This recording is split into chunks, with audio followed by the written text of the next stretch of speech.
अवघड जातो गणित बाकीच्यांना सोपा जातो गणित विषय सोपा जातो बघा लहान लेकरं म्हणतात गणित विषय सोपा जातो मोठी लेकरं म्हणतात गणित विषय सोपा जात नाही कसं आहे बघा बरं जात नाही तुम्हाला सोपा विषय म्हणजे तुम्ही गणिताचे डिव्हिजन नाही करत बहुतेक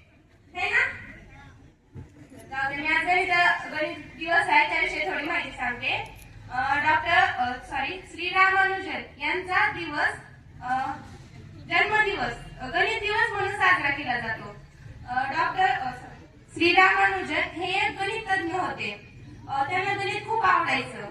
गणित विषय म्हणजे सिंपल साधा सिंपल विषय आहे आपल्याला वाटतं गणित खूप अवघड जातं गणित आपल्याला जमत नाही खरं सांगू ना गणित एखादं गणित जर आपण सॉल्व्ह केलं तर त्यातून किती आनंद व्यक्त होतो कधी हे आपण अनुभवलंय का अनुभवलंय आपण एखादं गणित सोडवतो ते आपल्याला जमत नाही किती वेळेस ट्राय केलं तर ते आपल्याला जमत नाही पण एखाद्या वेळेस ते आपल्याला सॉल्व्ह झालं तर आपल्याला किती वाटतं ते किती आपण एकदम मोठं बक्षीस घेतल्यासारखं वाटतं ना आपल्याला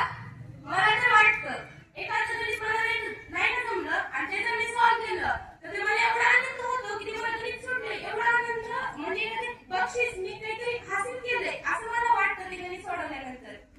तर असंच एक श्रीनिवास रामानुजन आज त्यांची जयंती आहे त्यांचा जन्म 22 डिसेंबर 1887 मध्ये इंदोर या इथे तमिळनाडू या राज्यात झाला हे श्रीनिवास रामानुजन हे गणितज्ञ होते त्यांचा जादुई चौरस कोणी ऐकलंय का जादुई चौरस त्यांचा तर त्यांची जी बर्थडे डेट आहे ना बर्थडे डेट 22/12/1887 त्याची 8वी बेरीज केली तर 139 येतं तिरकी केली 139 येते आणि उभी जरी केली तर 139 येते हा त्यांचा जादुई चौरस म्हणून त्यांच्या बर्थडे डेट फेमस आहे त्यानंतर श्रीनिवास रामानुजन काय म्हणायचे त्यांच्या स्वप्नात त्यांची कुलदेवी येऊन त्यांना गणिताची समीकरण सांगत असायची त्यांना स्वतः सुद्धा गणित येतं एकदा काय झालं माझा प्रसंग सांगते मी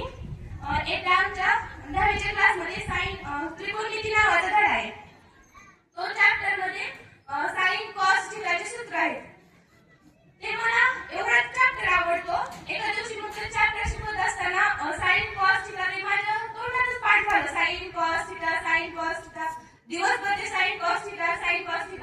रात्री मी झोपेत सुद्धा ते साइन कॉस थिटा एवढं माझ्या ते चॅप्टर एवढा हे झाला म्हणजे एखाद्या गणित आपण जर विषय हे केला तर ते आपल्या मनात खूप चांगलं बसतं तर मी झोपेत सुद्धा साइन कॉस थिटा हे करत होते माझी मम्मी म्हणजे काय बडबड करते तू साइन कॉस थिटा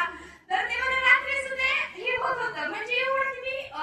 मला ते गणित एवढं हे झालं माझ्या मनामध्ये